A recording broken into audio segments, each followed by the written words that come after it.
ಓಂ ಯತೋ ಯತಃ ಸಮೀಯಸಿ ತತೋ ನೋ ಭಯಂ ಕುರು ಶನ್ನಃ ಕುರು ಪ್ರಜಾಭ್ಯೋ ಭಯಂ ನಃ ಪಶುಭ್ಯ.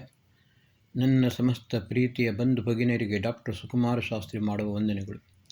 ಬಂಧುಗಳೇ, ವರ್ಷ 2026 ಅಂಕ ಜ್ಯೋತಿಷ್ಯದ ಪ್ರಕಾರ ನಂಬರ್ 1 ಆಗ್ತದೆ. ಬಂಧುಗಳೇ, ಪ್ರಥಮ ಸಂಖ್ಯೆ ಯಾವಾಗಲೂ ಪರಮಾತ್ಮನದ್ದು.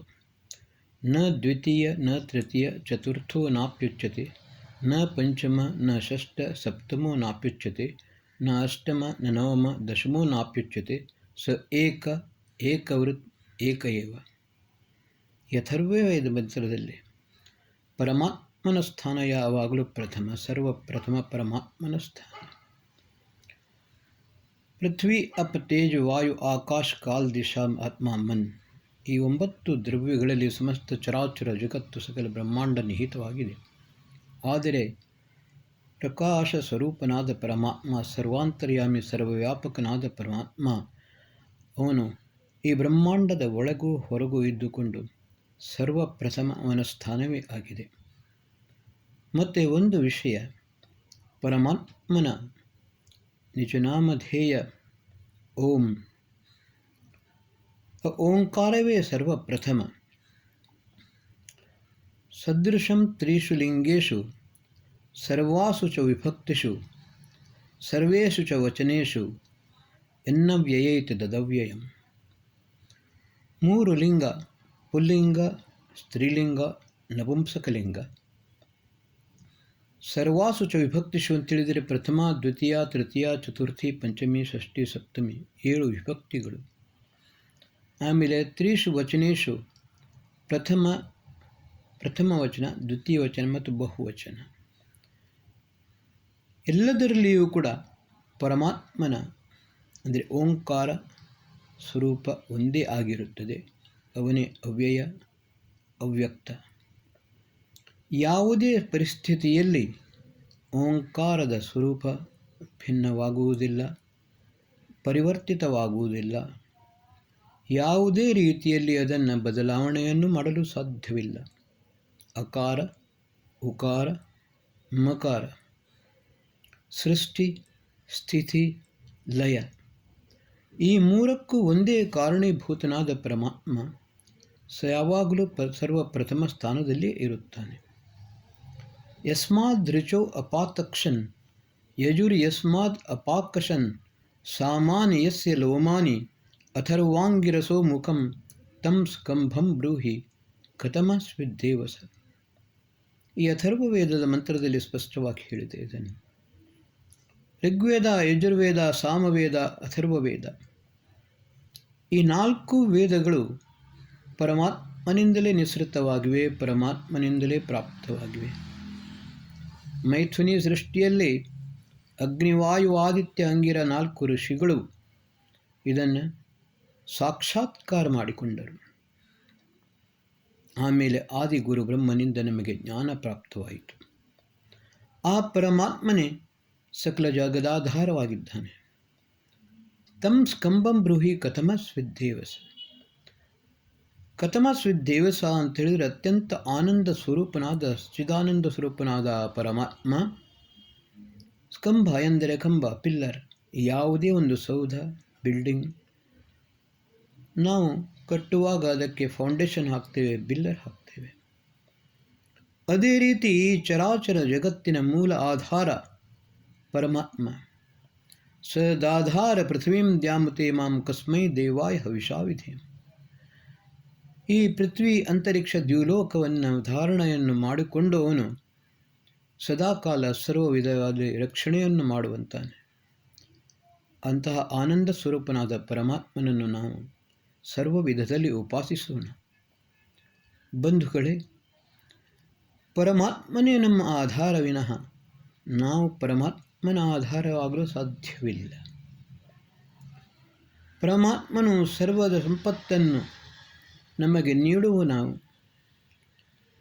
ಸಕಲ ಸೌಲಭ್ಯಗಳನ್ನು, ಸಂಪೂರ್ಣ ವಿಜ್ಞಾನವನ್ನು ಸರ್ವ ವಿಧದಲ್ಲಿ ನಮಗೆ ಕೊಟ್ಟು ಸಮರ್ಥವಾಗಿ ಸರ್ವ ವಿಧದಲ್ಲಿ ನಮ್ಮ ಸದಾಕಾಲ ರಕ್ಷಣೆಯನ್ನು ಮಾಡುತ್ತಾನೆ ಆ ಪರಮಾತ್ಮ. ಆದರೆ ಮೌಢ್ಯತನ ಒಂದು, ಪರಮಾತ್ಮನಿಗೆ ಸಕಲ ಸಂಪತ್ತನ್ನು ಅರ್ಪಿಸಲು ಮಾಡುವಂತಹ ಮೌಢ್ಯತನ. ಮಂದಿರಗಳಲ್ಲಿ ಕೋಟ್ಯಾಂತರ ರೂಪಾಯಿಯ ಮುತ್ತು ಮಾಣಿಕ್ಯ ರತ್ನ ಚಿನ್ನ ಪ್ರತಿಮೆಗಳನ್ನು ಮಾಡುತ್ತಾರೆ. ಬಂಧುಗಳೇ, ನಾವು ಒಂದು ವಿಷಯವನ್ನು ಆಲೋಚನೆ ಮಾಡಬೇಕು. ರಕ್ಷಣೆ ಯಾರದ್ದು, ಯಾರು ಮಾಡಬೇಕಾಗಿದೆ? ಸೋಮನಾಥ ದೇವಾಲಯದ ಇತಿಹಾಸವನ್ನು ನೋಡಿದಾಗ ಮೊಟ್ಟ ಮೊದಲು ಗೋರಿ ಮೊಹಮ್ಮದ್ ಗಜನಿ ಮೊಹಮ್ಮದ್ ಆಕ್ರಮಣ ಮಾಡಿದರು. ಒಂದು ಸರತಿಯಲ್ಲ, ಹಲವು ಬಾರಿ ಆಕ್ರಮಣ ಮಾಡಿದರು. ಆದರೆ ರಾಜ ಭೀಮಸೇನ ತನ್ನ ಸೈನ್ಯವನ್ನು ಕಳುಹಿಸಿದ ಸೋಮನಾಥ ದೇವಾಲಯದ ರಕ್ಷಣೆ ಮಾಡುವುದಕ್ಕೋಸ್ಕರ. ಆದರೆ ಈ ಮೂರ್ಖ ಪುರೋಹಿತರು ಒಂದು ಮಾತನ್ನು ಹೇಳಿದರು, ಸೋಮನಾಥ ಸ್ವಯಂ ರಕ್ಷಣೆಯನ್ನು ಮಾಡಲು ಸಮರ್ಥನಾಗಿದ್ದಾನೆ, ಆದುದರಿಂದ ರಾಜ ಅಥವಾ ರಾಜನ ಸೈನ್ಯದ ಅವಶ್ಯಕತೆ ಇಲ್ಲ. ಬಂಧುಗಳೇ, ಇದಕ್ಕಿಂತ ಮುಟ್ಟಾಳತನ ಅಥವಾ ಮೂರ್ಖತನ ಬೇರೊಂದಿಲ್ಲ. ಸೇನೆ ಹಿಂದು ಹೋಯಿತು. ಮತ್ತು ಗೋರಿ ಮೊಹಮ್ಮದ್ ಗಜನಿ ಮೊಹಮ್ಮದ್ ಸೋಮನಾಥ ದೇವಾಲಯವನ್ನು ಸಂಪೂರ್ಣವಾಗಿ ನಾಶ ಮಾಡಿದರು. ಅದು ಮಾತ್ರವಲ್ಲ, ಹಲವಾರು ದೇವಾಲಯಗಳನ್ನು ನಾಶ ಮಾಡಿಕೊಂಡು ಯಾವುದು ಸಂಪೂರ್ಣ ಪೃಥ್ವಿಯಲ್ಲಿ ಈ ಸೋನೆ ಕಿ ಚಿಡಿಯ ಎಂದೇ ಸ್ವರ್ಣದ ಹಕ್ಕಿಯೆಂದೇ ವಿಖ್ಯಾತವಾದ, ವಿಶ್ವದಲ್ಲೇ ವಿಖ್ಯಾತವಾದ ಈ ಭಾರತದ ಸಂಪತ್ತು ಎಲ್ಲವನ್ನ ಲೂಟಿ ಮಾಡಿಕೊಂಡು ಹೋದರು. ನಾನು ಹಿಂದಿನ ಎಪಿಸೋಡ್ನಲ್ಲಿ ಹೇಳಿದಂತೆ ಹಿರಣ್ಯಗರ್ಭ, ಸಕಲ ಐಶ್ವರ್ಯ ಸ್ವರೂಪನಾದ ಪರಮಾತ್ಮ ಹಿರಣ್ಯಗರ್ಭ, ಅವನ ಗರ್ಭದಲ್ಲಿಯೇ ಸಮಸ್ತ ಐಶ್ವರ್ಯವು ಸಮಾಹಿತವಾಗಿವೆ. ಅರಾವಳಿ ಪರ್ವತದ ಕರೀರ ವಿಟಪದಿಂದ ಸ್ವರ್ಣವನ್ನು ಮಾಡಿಕೊಂಡು ಎಲ್ಲವನ್ನ ಅರ್ಪಿಸಿದ್ದಾರೆ. ಇನ್ನೊಂದು ವಿಷಯ ನಾನು ನಿಮಗೆ ಹೇಳುತ್ತೇನೆ. ಇವತ್ತಿನ ತನಕವೂ ಮೂಲ್ಯಾಂಕನವನ್ನು ಮಾಡಲು ಸಾಧ್ಯವಾಗಲಿಲ್ಲ. ಅದೇ ಅನಂತ ಪದ್ಮನಾಭ ದೇವಸ್ಥಾನ, ಕೇರಳದಲ್ಲಿರುವ ಅನಂತ ಪದ್ಮನಾಭ ದೇವಸ್ಥಾನ. ಅದರ ಸ್ವರ್ಣ ಎಷ್ಟು ಇದೆ, ಅದರ ಮೌಲ್ಯ ಎಷ್ಟು ಇದೆ, ಯಾವುದು ಎಷ್ಟರ ತನಕ ಅದರ ಲೆಕ್ಕ ಹಾಕಲು ಸಾಧ್ಯವಾಗಲಿಲ್ಲ. ಆದರೆ ನಾನು ಒಂದು ಸಲ ಟಿವಿಯಲ್ಲಿ ನೋಡಿದ್ದೆ. ಏನು ಅಂತ ಹೇಳಿದರೆ, ಸುಪ್ರೀಂ ಕೋರ್ಟ್ ಅನಂತ ಪದ್ಮನಾಭ ದೇವಸ್ಥಾನದ ಎಲ್ಲ ರೆಕಾರ್ಡನ್ನು ತೆಗೆಸಿತು.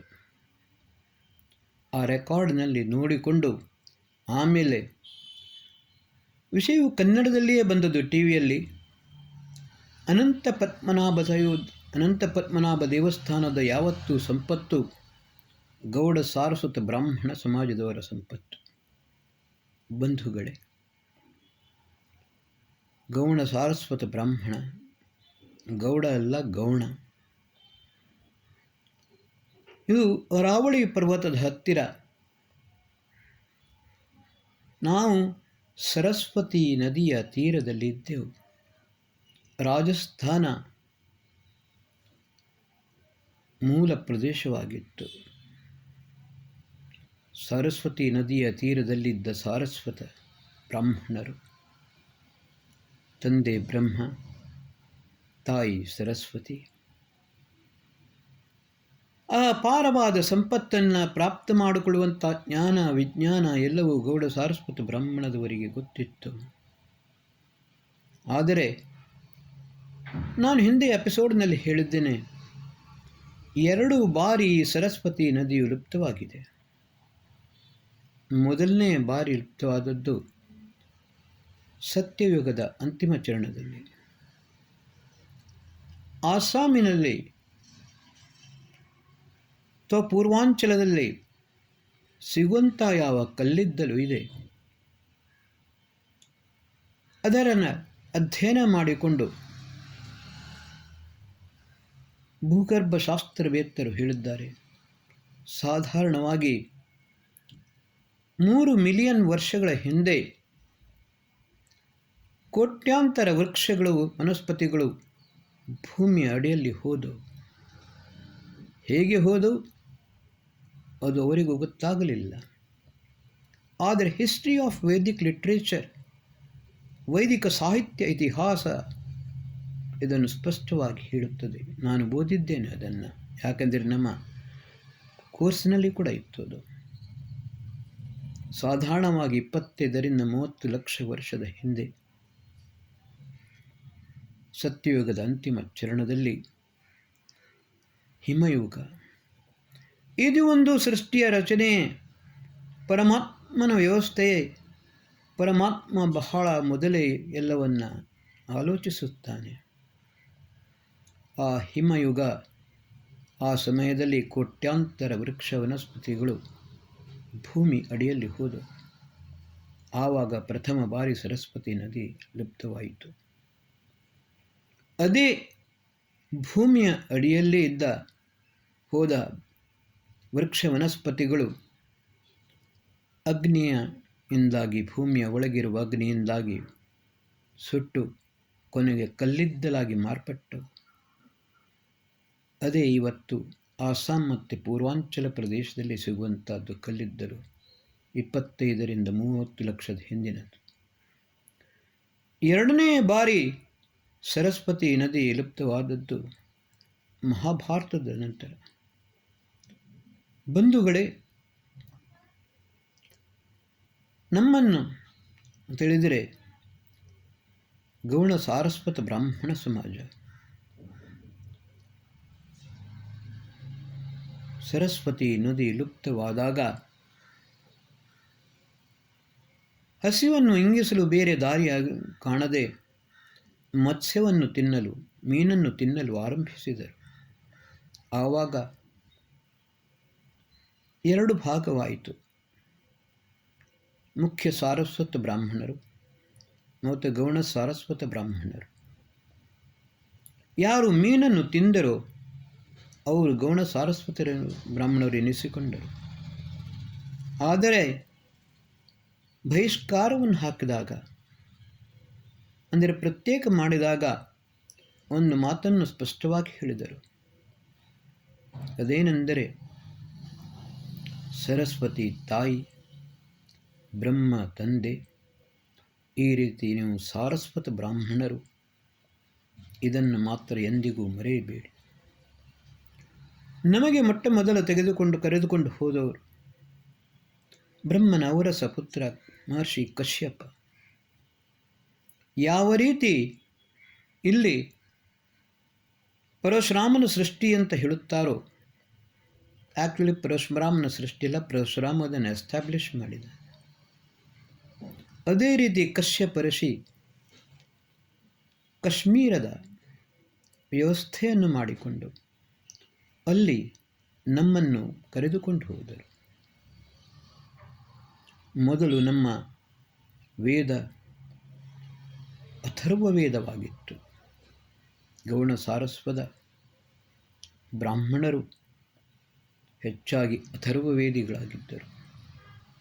ಅಥರ್ವ ವೇದದಲ್ಲಿರುವ ಸಂಪೂರ್ಣ ಜ್ಞಾನ, ವಿಜ್ಞಾನ, ಆಯುರ್ವೇದ, ರಸವಿದ್ಯೆ ಎಲ್ಲವೂ ಗೊತ್ತಿತ್ತು. ಬಂಧುಗಳೇ, ತ್ರಿವಿಷ್ಟಪ್ ಮೊದಲ ಅಮೈಥುನಿಯ ಸೃಷ್ಟಿ ತ್ರಿವಿಷ್ಟಪದಲ್ಲಿ ಆಗಿತ್ತು. ಆ ಡೊಮಿನಿಯನ್ ಪ್ರೈಮ್ ಮಿನಿಸ್ಟರ್ ನೆಹರು ಈ ಭಾರತಕ್ಕೆ ಒಂದು ಅಭಿಶಾಪವಾದ. ಟಿಬೇಟನ್ನು, ತ್ರಿವಿಷ್ಟಪ್ಪನ್ನು ಚೀನಾಕ್ಕೆ ಕೊಟ್ಟ. ಅಲ್ಲಿ ಸೋಮ ಅಲ್ಲಿ ಉತ್ಪಾದನೆ ಆಗುತ್ತಿತ್ತು, ಈಗಲೂ ಆಗುತ್ತದೆ. ಅದರಿಂದ ಚೀನಾದವನು ಕೋಟ್ಯಾಂತರ ರೂಪಾಯಿಗಳನ್ನು ಸಂಪಾದನೆ ಮಾಡುತ್ತಾನೆ. ಜಿನ್ಸೇಕ್ ಅಂತ ಹೇಳುತ್ತಾರೆ. ಅದರಿಂದ ಹಲವು ರೀತಿಯ ಔಷಧಿಗಳನ್ನು, ಹಾರ್ಟಿಗೆ, ಬ್ರೈನಿಗೆ ಮತ್ತು ಕಿಡ್ನಿಗೆ ಬೇಕಾದ ಔಷಧಿಗಳನ್ನು ಮಾಡಲಾಗುತ್ತದೆ. ಬಂಧುಗಳೇ, ಆ ಸೋಮ ಎಷ್ಟು ಉತ್ಕೃಷ್ಟ ಮಟ್ಟದ್ದು ಅಂತ ಹೇಳಿದರೆ, ಮೊದಲು ಯಜ್ಞ ಮಾಡುವಾಗ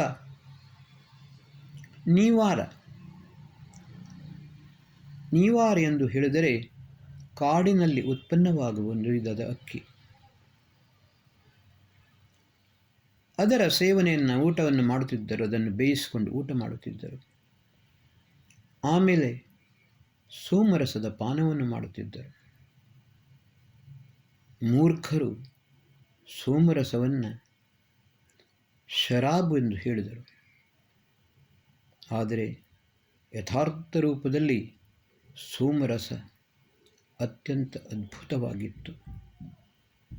ಬುದ್ಧಿಮತ್ತೆಯನ್ನು ವ್ಯಾಪಕವನ್ನಾಗಿ ಮಾಡುವಂಥದ್ದು. ಹೃದಯ ಸದೃಢವಾಗುತ್ತಿತ್ತು. ಇಂದ್ರಶ್ರೇಷ್ಠಾನಿ ದ್ರವಿಣಾನಿ ದೇಹಿ ಚಿತ್ತಿಂ ದಕ್ಷಸ್ಯ ಸುಭಗತ್ವಮಸ್ಮೇ ಪೋಷಂ ರೈಣಾಮರಿಷ್ಟಿಂ ತನುನಾಂ ಸ್ವಾತ್ಮಾನಂ ವಾಚ ಸುದಿನತ್ವಮನ್ನ ಮತ್ತು ನಾವು ಮಂತ್ರದಲ್ಲಿ ಮಾತ್ರ ಹೇಳುತ್ತೇವೆ. ಆದರೆ ಕೇವಲ ಪ್ರಾರ್ಥನೆ ಮಾಡುವುದರಿಂದ ಮತ್ತು ಮಂತ್ರವನ್ನು ಹೇಳುವುದರಿಂದ ನಮಗೆ ನಮ್ಮ ಶರೀರ, ಮನಸ್ಸು, ಬುದ್ಧಿ, ದೇಹದಾರ್ಢ್ಯತೆ ಆಗುವುದಿಲ್ಲ. ಅದಕ್ಕೆ ಸರಿಯಾಗಿ ರಸೌಷಧಿಯನ್ನು, ಔಷಧಿ ವನಸ್ಪತಿಗಳನ್ನು ನಾವು ಸೇವನೆ ಮಾಡಿದರೆ ಮಾತ್ರ ನಮ್ಮ ಶರೀರ ದೃಢವಾಗುತ್ತದೆ. ವೇದವನ್ನು ಓದಿದವರಿಗೆ ಗೊತ್ತುತ್ತದೆ ಇಂದ್ರ ಸೋಮಪಾನವನ್ನು ಮಾಡುತ್ತಿದ್ದ ಅಂತ. ಇಲ್ಲಿ ಎರಡು ಅರ್ಥದಲ್ಲಿ, ಇಂದ್ರ ಎಂದರೆ ಆತ್ಮ, ಇಂದ್ರ ಎಂದರೆ ಪರಮಾತ್ಮ, ಇಂದ್ರನೆಂದರೆ ರಾಜ, ಇಂದ್ರನೆಂದರೆ ದೇವತೆಗಳು, ಇಂದ್ರನೆಂದರೆ ರಾಷ್ಟ್ರ ನಾಯಕರು, ಇಂದ್ರ ಎಂದರೆ ವೀರರು. ಬಂಧುಗಳೇ, ಈ ಸೋಮಪಾನದಿಂದ ಶರೀರವು ದೃಢವಾಗುತ್ತಿತ್ತು. ಮತ್ತು ನೀವಾರದ ಸೇವನೆಯನ್ನು ಮಾಡಿಕೊಂಡು ಸೋಮಪಾನವನ್ನು ಮಾಡಿದರೆ, ಒಂದು ಸಲ ಯಜ್ಞಕ್ಕೆ ಕುಳಿತರೆ 12 ದಿನಗಳ ತನಕ ಹಸಿವೆ ಬಾಯಾರಿಕೆಗೆ ಆಗುತ್ತಿರಲಿಲ್ಲ. ಕೇವಲ ರಾತ್ರಿ ಹೊತ್ತು ನೆಲದ ಮೇಲೆಯೇ ಮಲಗುತ್ತಿದ್ದರು. ಹಗಲಿಡಿ ಯಜ್ಞ ಕಾರ್ಯಗಳು ನಡೆಯುತ್ತೇ ಇರುತ್ತದೆ. ಅಂತಹ ಉತ್ಕೃಷ್ಟವಾದ ಸೋಮ ಎಲ್ಲರೂ ಶೂರರು, ವೀರರು, ಆರೋಗ್ಯವಂತರು, ದೀರ್ಘಾಯುಷಿಗಳು ಆಗಿದ್ದರು. ಬಂಧುಗಳೇ, ಇದನ್ನು ನಾವು ಅರ್ಥ ಮಾಡಿಕೊಳ್ಳಲಿಲ್ಲ. ನಮ್ಮಲ್ಲಿದ್ದ ಜ್ಞಾನ ವಿಜ್ಞಾನವನ್ನು ಸಮರ್ಥವಾಗಿ ಬಳಸಿಕೊಳ್ಳಲಿಲ್ಲ. ಇದ್ದದ್ದೆಲ್ಲವನ್ನು ನಾವು ಬಿಟ್ಟು ಬಿಡುತ್ತಾ ಮರೆಯುತ್ತಾ ಹೋದೆವು. ಭೋಬಭಟ್ಟನು ಬರೆದ, ಮಹರ್ಷಿ ವೇದವ್ಯಾಸರ ಹೆಸರಿನಲ್ಲಿ ಬರೆದ ಭೋಬಭಟ್ಟನ ಗ್ರಂಥಗಳನ್ನೇ ಸರ್ವಶ್ರೇಷ್ಠ ಎಂದು ತಿಳಿದುಕೊಂಡು ಪರಮಾತ್ಮನು ಕೊಟ್ಟ ನಿಜವಾದ ಸತ್ಯ ಜ್ಞಾನ ವಿಜ್ಞಾನ ಅದರ ತ್ಯಾಗವನ್ನು ಮಾಡಿದೆವು. ಬಂಧುಗಳೇ, ಇದರಿಂದಲೇ ನಮ್ಮ ಪರಾಭಯವಾಯಿತು, ಪರಾಭೂತರಾದೆವು. ಇದರಿಂದಲೇ ನಾವು ಪರಾಧೀನರಾದೆವು. ನಾನು ಯಾತಕ್ಕೋಸ್ಕರ ಇದು ನಿಮಗೆ ಹೇಳುತ್ತಾ ಇದ್ದೇನೆ ಎಂದು ಹೇಳಿದರೆ, ಮುಂದಿನ ಸಂವತ್ಸರ ಪರಾಭವ ಸಂವತ್ಸರ. ಪರಾಭವ, ಪರಾಜಯ. ಸಾವಿರಾರು ವರ್ಷಗಳಿಂದ ಐಕ್ಯತೆಯೂ ಇಲ್ಲ, ಬುದ್ಧಿಮತ್ತೆಯನ್ನು ಕಳೆದುಕೊಂಡಿದ್ದೇವೆ. ಯಾಂ ಮೇಧಾಂ ದೇವಗಣಾಪಿತರಶ್ಚೌಪಾಸ್ಯೆ ತಯಾ ಮಾ ಮಧ್ಯಮೇಧಯಾತ್ಮೇ ಮೇಧಾವಿನಂ ಕುರು ಅಂತ ಹೇಳಿಕೊಂಡು ಪರಮಾತ್ಮನ ಹತ್ರ ಪ್ರಾರ್ಥನೆ ಮಾಡುತ್ತೇವೆ, ಭಗವಂತ ನಮಗೆ ಮೇಧಾಬುದ್ಧಿಯನ್ನು ಕೊಡುವಂತ. ಆದರೆ ಆ ಮೇಧಾಬುದ್ಧಿಯನ್ನು ಕೊಟ್ಟರೂ ನಾವು ಸದುಪಯೋಗವನ್ನು ಮಾಡಿಕೊಳ್ಳುವುದೂ ಇಲ್ಲ. ಓಂಕಾರವನ್ನು ಕೇವಲ ಓಂ ಸಾವಿರಾರು ಹೆಸರುಗಳಿಂದ ಪರಮಾತ್ಮನ ಉಪಾಸನೆಯನ್ನು ಪೂಜೆ ಪುನಸ್ಕಾರಗಳನ್ನು ಮಾಡುತ್ತಾರೆ. ಆದರೆ ಪರಮಾತ್ಮ ಯಾವತ್ತೂ ಒಬ್ಬನೇ, ಅವನು ಬೇರೆಯಾಗಲು ಸಾಧ್ಯವಿಲ್ಲ. ಏಕವೃತ್ ಏಕಏವ. ಸರ್ವಪ್ರಥಮ ಸ್ಥಾನ. Solid, liquid, plasma and energy science ಹೇಳಿದರೆ ಭುವಃ ಸ್ವಃ ಓಂ. ಓಂಕಾರವೇ ಸರ್ವಶಕ್ತಿಯ ಮೂಲ. ಆದರೆ ಅಥರ್ವ ವೇದದಲ್ಲಿ ಹೇಳಿದಂತೆ ಈ ಚರಾಚರ ಸೃಷ್ಟಿಯ ಆಧಾರವೂ ಕೂಡ ಓಂಕಾರವೇ. ಅದಕ್ಕೋಸ್ಕರ ನಾವು ಓಂ ಭೂ, ಓಂ ಭುವ, ಓಂ ಸ್ವಃ, ಓಂ ಮಹ, ಓಂ ಜನ, ಓಂ ತಪ, ओम सत्यम ಎಂದು ಹೇಳುತ್ತೇವೆ. खुदा चौथे आसमान में रहता है और गॉड सेवेंथ हेवन में रहता है. लेकिन ಆದರೆ ಪುರುಷ ಸೂಕ್ತ ಹೇಳುತ್ತದೆ ಏತಾವಾನಸ್ಯ ಮಹಿಮಾತೋ ಜಯಾಂಶ್ಚ ಪುರುಷಃ. ಚರಾಚರ ಜಗತ್ತು ಸಕಲ ಬ್ರಹ್ಮಾಂಡ ಪರಮಾತ್ಮನ ಒಂದು ಮಹಿಮೆ ಮಾತ್ರ. ಅವನೆಲ್ಲವನ್ನೂ ಮೀರಿಯೂ ಇದ್ದಾನೆ. ಸ ಪೂರ್ಣಮದಃ ಪೂರ್ಣಮಿದಂ ಪೂರ್ಣಾತ್ ಪೂರ್ಣಮುದಚ್ಯತೆ ಪೂರ್ಣಸ್ಯ ಪೂರ್ಣಮಾದಾಯ ಪೂರ್ಣಮೇವಾವಶಿಷ್ಯತೆ. ಅವನು ಸದಾಕಾಲ ಸಂಪೂರ್ಣ.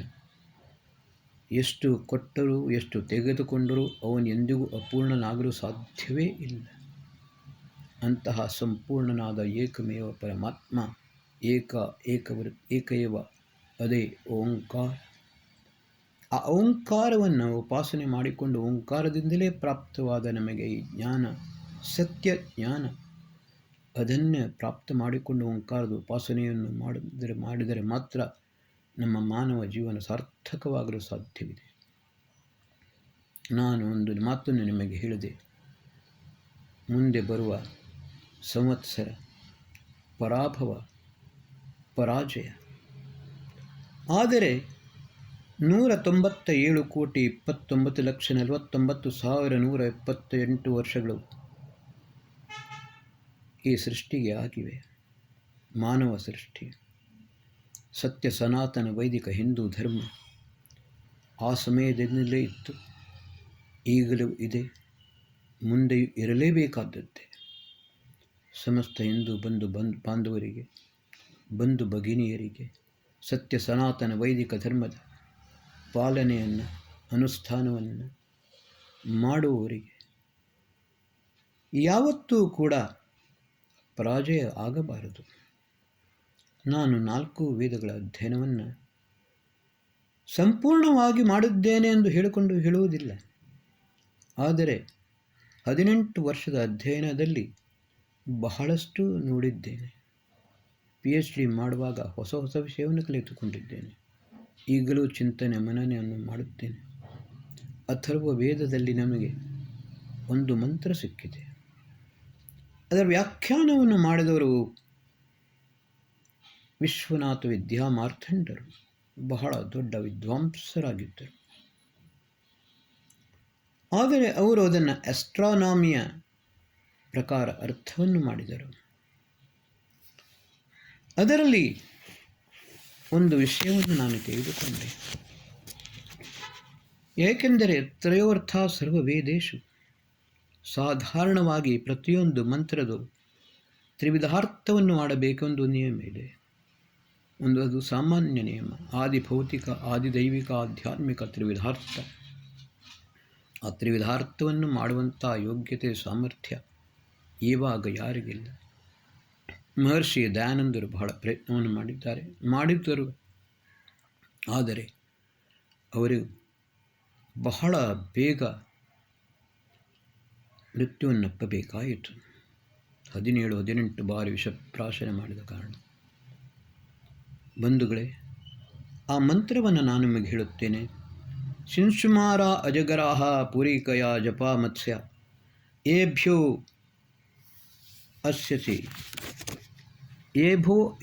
ಅಸ್ಯಸಿ ನತೆ ದೂರಂ ನ ಚ ನತೇ ದೂರಂ ನ ಪರಿಶ್ಯಾಸ್ತಿ ಸದ್ಯ ಸರ್ವಾನ್ ಪರಿಪಶ್ಯಸಿ ಭೂಮಿಂ ಪೂರ್ವಸ್ಮಾದನ್ಸಿ ಉತ್ತರಸ್ಮಿನ್ ಸಮುದ್ರೆ. ಬಂಧುಗಳೇ, ಅಥರ್ವ ವೇದದ ಮಂತ್ರ ಶಿಂಶುಮಾರ ಅಜಗರಃ. 12 ರಾಶಿಗಳು ಈ ಆಕಾಶ ಗಂಗೆಯಲ್ಲಿ ತಮ್ಮ ತಮ್ಮ ಸ್ಥಾನದಲ್ಲಿ ಇದ್ದುಕೊಂಡು ಗತಿಶೀಲವನ್ನು ಮಾಡುತ್ತಾ ಇರುತ್ತವೆ. ಅವರು ತಮ್ಮ ಭಾಷ್ಯದಲ್ಲಿ 3 ಬ್ಲಾಕ್ ಮಾಡಿಕೊಂಡು ಯಾವ್ಯಾವ ರಾಶಿಗಳು ಎಲ್ಲೆಲ್ಲಿ ಇರುತ್ತವೆ, ಯಾವ ರೀತಿ ಗತಿಯನ್ನು ಮಾಡುತ್ತವೆ ಅದನ್ನು ಹೇಳಿದ್ದಾರೆ. ಆದರೆ ನಾನು ಅದರಲ್ಲಿ ತೆಗೆದುಕೊಂಡದ್ದು ವಿಷಯ ಒಂದು ಶಬ್ದ ಅಜಗರಾಹ. ಸಾಧಾರಣವಾಗಿ ಅಜಗರ ಎಂದು ಹೇಳಿದರೆ ಹೆಬ್ಬಾವು ಎಂದು ಹೇಳುತ್ತಾರೆ. ಆದರೆ ವೇದದ ಶಬ್ದವ ಒಂದೊಂದು ಅಕ್ಷರ ಅದು ಯಥಾರ್ಥ ರೂಪದಲ್ಲಿ ಅಕ್ಷರ ಹಲವಾರು ಅರ್ಥಗಳಿವೆ. ಏಕೆಂದರೆ ವೇದವಾಣಿ ಅದು ಸಾಧಾರಣ ಸಂಸ್ಕೃತವಲ್ಲ, ಅದು ದೇವವಾಣಿ, ಗೀರ್ವಾಣಿ ಎಂದು ಹೇಳುತ್ತಾರೆ.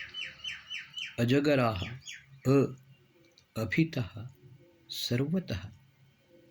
ಸಮಸ್ತ ಸತ್ಯ ಸನಾತನ ವೈದಿಕ ಹಿಂದೂ ಧರ್ಮ ಬಂಧು ಭಗಿನಿಯ ಯಾವ ಸದಾಕಾಲ ಸಕಲ ಕ್ಷೇತ್ರದಲ್ಲಿ ಸರ್ವ ವಿಧದಲ್ಲಿ ಸಮಸ್ತ ವಿಷಯಗಳಲ್ಲಿ ಜಯವನ್ನೇ ಪ್ರಾಪ್ತ ಮಾಡಬೇಕು. ಯಾವತ್ತೂ ಕೂಡ ಯಾವುದೇ ಪರಿಸ್ಥಿತಿಯಲ್ಲಿ ಪರಾಜಯವನ್ನು ಹೊಂದಿರಬಾರದು. ಪರಮಾತ್ಮನು ಕೊಟ್ಟ ಸತ್ಯ ಜ್ಞಾನ, ಆ ಜ್ಞಾನವನ್ನು ಸಂಪೂರ್ಣವಾಗಿ ಪ್ರಾಪ್ತ ಮಾಡಿಕೊಂಡು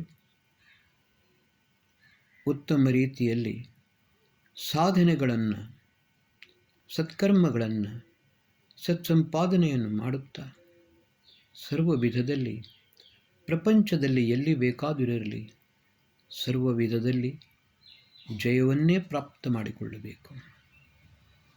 ಯಾವತ್ತೂ ಸೋಲಬಾರದು. ಯಾವ ಆಕ್ರಮಣವಾದರೂ ಕೂಡ ಸೋಲಬಾರದು. ಮಹರ್ಷಿ ಯಾಸ್ಕರು ಹೇಳಿದ್ದಾರೆ, ಹಸ್ತೋ ಹಂತೆ ಪ್ರಾಶುರ್ಹನನೆ. ಪರಮಾತ್ಮನೇ ನಿನಗೆ 2 ಕೈಯನ್ನು ಕೊಟ್ಟದ್ದು ಅದು ಕೇವಲ ಕರ್ಮ ಮತ್ತು ದಾನ ಮಾಡುವುದಕ್ಕೋಸ್ಕರವಲ್ಲ. ಯಾರಾದರೂ ಆಕ್ರಮಣ ಮಾಡಿದರೆ ಒಂದು ಕೈಯಿಂದ ಆಕ್ರಮಣವನ್ನು ತಡೆದು ಇನ್ನೊಂದು ಕೈಯಿಂದ ಪ್ರಬಲವಾದ ಪ್ರತ್ಯಾಕ್ರಮಣವನ್ನು ಮಾಡು, ಪುನಃ ಅವನು ಆಕ್ರಮಣ ಮಾಡಲು ಸಾಧ್ಯವಾಗಬಾರದು. ಬಂಧುಗಳೇ, ಅದರಂತ ಬರುತ್ತದೆ ಗಮ್ ಧಾತುವಿಗೆ ಜ್ಞಾನಂ ಗಮನಂ ಪ್ರಾಪ್ತಿಶ್ಚೇತಿ. 3 ಅರ್ಥಗಳಿವೆ. ಸಂಪೂರ್ಣ ಜ್ಞಾನ. ಪರಮಾತ್ಮನ ಸೃಷ್ಟಿಯ ಆದಿಯಲ್ಲಿಯೇ 4 ವೇದಗಳ ಮೂಲಕ ನಮಗೆ ಸಂಪೂರ್ಣ ಜ್ಞಾನವನ್ನು ಕೊಟ್ಟಿದ್ದಾನೆ.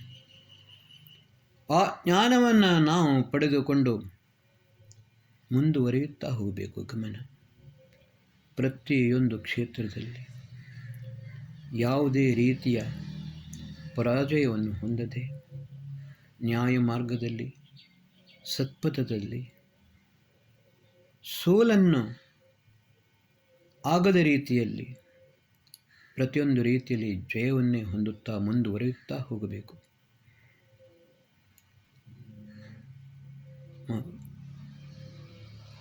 ಹಾರನಾ ಹಾರ ನಹೀ ಹೈ, ಹಿಮ್ಮತ್ ಹಾರನಾ ಹಾರ್ ಹೈ. ಜಯಶಂಕರ ಪ್ರಸಾದರು ಇನ್ನೊಂದು ಮಾತನ್ನು ಹೇಳಿದ್ದಾರೆ, ಇಸ್ ಪಥ ಕಾ ಉದ್ದೇಶ್ಯ ನಹೀ ಹೈ ವಿಶ್ರಾಂತಿ ಭವನ ಮೇ ಟಿಕ್ ರಹನಾ, ಕಿಂತು ಬಡೆ ಚಲನಾ ಉಸ್ ಪಥ ತಕ್ ಜಿಸ್ಕೆ ಆಗೆ ರಾಹ್ ನಹೀ. ಸ್ಕೈ ಇಸ್ ದ ಲಿಮಿಟ್ ಅಂತ ಹೇಳುತ್ತಾರೆ ಇಂಗ್ಲೀಷ್ನಲ್ಲಿ. ಪರಮಾತ್ಮ ಅದಕ್ಕಿಂತಲೂ ಮೇಲೆ ಇದ್ದಾನೆ. ಆದರೆ ಎಲ್ಲಿ ತನಕ ನಾವು ಅದನ್ನು ಹೋಗಲು ಸಾಧ್ಯವಿದೆಯೇ, ಮುಂದುವರೆಯಲು ಸಾಧ್ಯವಿದೆಯೇ, ಅಲ್ಲಿ ತನಕ ಮುಂದುವರಿಯುತ್ತಲೇ ಇರಬೇಕು. ಮತ್ತು ಪ್ರಾಪ್ತಿಶ್ಚೇತಿ, ಎಲ್ಲವನ್ನೂ ಕೂಡ ಪ್ರಾಪ್ತ ಮಾಡಿಕೊಳ್ಳಬೇಕು. ಪ್ರಾಪ್ತ ಮಾಡಿಕೊಂಡು ನಮ್ಮ ಹತ್ತಿರವೇ ಇಟ್ಟುಕೊಳ್ಳಬಾರದು. ಅದಕ್ಕೋಸ್ಕರ ದಾನವನ್ನು ಮಾಡುವಂಥದ್ದು. ಉಪನಯನ ಸಂಸ್ಕಾರದಲ್ಲಿ ಆಚಾರ್ಯನು ಮೊದಲು ಶಿಷ್ಯನ ಕೈಯಲ್ಲಿ ನೀರನ್ನು ಹಾಕುತ್ತಾನೆ, ಆಮೇಲೆ ತನ್ನ ಕೈಯಲ್ಲಿ ನೀರನ್ನು ಹಾಕುತ್ತಾನೆ. ತದನಂತರ ಶಿಷ್ಯನ ಕೈಯನ್ನು ಈ ರೀತಿಯಲ್ಲಿ ನೀರಿದ್ದದನ್ನು ಇದರಲ್ಲಿ ನೀರನ್ನು ಹಾಕಿಕೊಂಡು ಆಚಾರ್ಯನು ತನ್ನ ಕೈಯಲ್ಲಿದ್ದ ನೀರನ್ನು ಹಾಕಿ ಮತ್ತು ಇದನ್ನು ಹೀಗೆ ತಿರುಗಿಸುತ್ತಾನೆ. ಅರ್ಥಾತ್ ನಾನು ನಿನಗೆ ಕೊಟ್ಟ ವಿದ್ಯೆ, ಈ ವಿದ್ಯೆ ನಿನ್ನ ಹತ್ತಿರ ಕೂಗುವುದು, ಕೆಳಗೆ ಬರಬೇಕು, ಇನ್ನೊಬ್ಬನಿಗೆ ಪ್ರಾಪ್ತವಾಗಬೇಕು. ಆದರೆ ಅಲ್ಲಿಗೆ ನಿಲ್ಲಬಾರದು. ಅದರ ನಂತರ ಹೊರಗೆ ತೆಗೆದುಕೊಂಡು ಸೂರ್ಯನ ದರ್ಶನವನ್ನು ಮಾಡಿಸುತ್ತಾನೆ ಆಚಾರ್ಯನು. ಯಾವ ರೀತಿ ಭೂಮಿಯ ಮೇಲೆ ಬಿದ್ದ ನೀರು, ಸಮುದ್ರದ ನೀರು, ನದಿಯ ನೀರು ಆವಿಯಾಗಿ ಮೋಡವಾಗಿ ಪುನಃ ಭೂಮಿಗೆ ಬರುತ್ತದೆಯೋ, ಅದೇ ರೀತಿ ನಾನು ನಿನಗೆ ಕೊಟ್ಟ ಜ್ಞಾನ ನಿನ್ನ ಹತ್ತಿರ ಮಾತ್ರ ಉಳಿಯದೆ ಅದು ಸರ್ವವ್ಯಾಪಕವಾಗಬೇಕು. ಇದೇ ಅಜಗರಾಹ. ಅದರ ಒಟ್ಟಿಗೆ ವೇದ ಇನ್ನೊಂದು ಹೇಳುತ್ತದೆ, ಶತಹಸ್ತ ಸಮಾಹಾರ ಸಹಸ್ರಹಸ್ತ ಸಂಕೀರ. 100 ವಿಧದಲ್ಲಿ ಸಂಪಾದನೆಯನ್ನು ಮಾಡು ನ್ಯಾಯ ಮಾರ್ಗದಿಂದ, 1000 ವಿಧದಲ್ಲಿ ದಾನ ಮಾಡು. ಸದಾಕಾಲ ಪರಮಾತ್ಮ ನಿನಗೆ ಬೇರೆಯವರಿಗೆ ಕೊಡುವಷ್ಟು ಸಂಪತ್ತನ್ನು ಪ್ರಾಪ್ತಿಕೊಡಲಿ. ಇವತ್ತಿನ ದಿವಸ ನಾನು ನನ್ನ ಸಮಸ್ತ ವೈದಿಕ ಸನಾತನ ಸತ್ಯ ಸನಾತನ ವೈದಿಕ ಹಿಂದೂ ಧರ್ಮೀಯರಿಗೆ, ಸಕಲ ಬಂಧು ಭಗಿನಿಯರಿಗೆ ಇದನ್ನೇ ಹೇಳುತ್ತಿದ್ದೇನೆ. ಪರಮಾತ್ಮನಲ್ಲಿ ಇದು ಕೂಡ ಇದನ್ನೇ ಪ್ರಾರ್ಥಿಸುತ್ತೇನೆ. ಸರ್ವೇ ಭವಂತು ಸುಖಿನಃ, ಸರ್ವೇ ಸಂತು ನಿರಾಮಯ, ಸರ್ವೇ ಭದ್ರಾಣಿ ಪಶ್ಯಂತು, ಮಾ ಕಶ್ಚಿತ್ ದುಃಖವಾಗ್ಭವೇತ್. ಬಂಧುಗಳೇ, ಈ ಎಪಿಸೋಡ್ ಸ್ವಲ್ಪ ದೊಡ್ಡದಾಗಿದೆ. ಆದರೆ ಈ ಎಪಿಸೋಡನ್ನು ನಾನು ಎಲ್ಲರಿಗೂ ವಾಟ್ಸಪ್ ಮಾಡಲು ಅಸಮರ್ಥನಾಗಿದ್ದೇನೆ. ಹೇಗಂತ ಹೇಳಿದರೆ, ನನ್ನ ಮೊಬೈಲ್ ನನ್ನಂತೆಯೇ ನಿರ್ಬಲವಾಗಿದೆ. ನಾನು ಇದನ್ನು ಯೂಟ್ಯೂಬ್ನಲ್ಲಿ ಅಪ್ಲೋಡ್ ಮಾಡಿಕೊಂಡು ಬಿಡುತ್ತೇನೆ. ಎಲ್ಲರೂ ಅಲ್ಲಿಂದಲೇ ನೀವು ಪ್ರಾಪ್ತ ಮಾಡಿಕೊಳ್ಳಬೇಕು. ಇದೇ ನಿಮ್ಮಲ್ಲಿ ಪ್ರಾರ್ಥನೆ.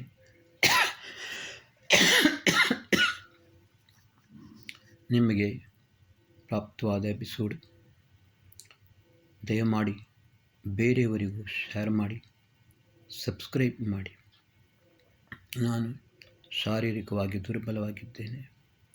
ಅದೇ ರೀತಿ ನನ್ನ ಮೊಬೈಲ್ ಕೂಡ ದುರ್ಬಲವಾಗಿದೆ. ನೀವೇ ಸಹಾಯವನ್ನು ಸರ್ವ ವಿಧದಲ್ಲಿ ಮಾಡಬೇಕು. ಈ ಜ್ಞಾನವನ್ನು ಎಲ್ಲರಿಗೆ ಪ್ರಾಪ್ತವಾಗುವಂತೆ ಮಾಡಬೇಕು. ಓಂ ಶಂ. ಸರ್ವೇ ಭವಂತು ಸುಖಿನಃ, ಸರ್ವೇ ಸಂತು ನಿರಾಮಯ, ಸರ್ವೇ ಭದ್ರಾಣಿ ಪಶ್ಯಂತು, ಮಾ ಕಶ್ಚಿತ್ ದುಃಖ ಭಾಗ್ ಭವೇತ್. ಓಂ ಶಾಂತಿ ಶಾಂತಿ ಶಾಂತಿ.